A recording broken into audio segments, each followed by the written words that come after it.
Menteri Sekretaris Negara Prasetyo Hadi memastikan total 16.000 tamu undangan akan menghadiri hari ulang tahun ke-80 kemerdekaan Republik Indonesia di Istana Merdeka, Jakarta pada tanggal 17 Agustus mendatang.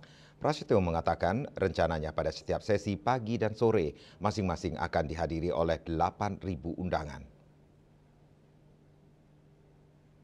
Sekretaris Negara Prasetyo Hadi memastikan total 16.000 tamu undangan akan menghadiri hari ulang tahun ke-80 kemerdekaan Republik Indonesia di Istana Merdeka Jakarta pada tanggal 17 Agustus mendatang.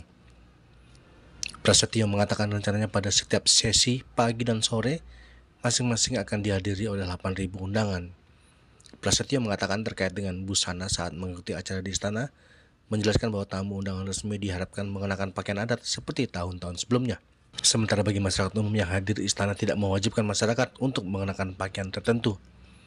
Pada peringatan HUT ke-80 di Istana Presiden, Menteri Sekretaris Negara mengungkapkan bahwa beragam pengisi acara dari unsur masyarakat dan instansi hingga kelompok seni turut ambil bagian. Pagi 8.000, total, sore 8.000. Dalam kesempatan ini kami juga selaku pribadi dan mewakili panitia memohon maaf kalau memang karena keterbatasan tempat, maka banyak masyarakat yang sebenarnya antusias ingin ikut hadir merayakan, tetapi sekali lagi karena keterbatasan tempat tidak bisa semuanya tertampung. Udah full berarti Pak undangan kita? Full. Mas, untuk presiden sebelumnya yang hadir kayak Pak Jokowi dan juga Bu Megawati, apakah udah konfirmasi? Tunggu tanggal mainnya. Mas, ini juga hari Dari Jakarta, Julius Warto dan Ketut Sumadiasa melaporkan.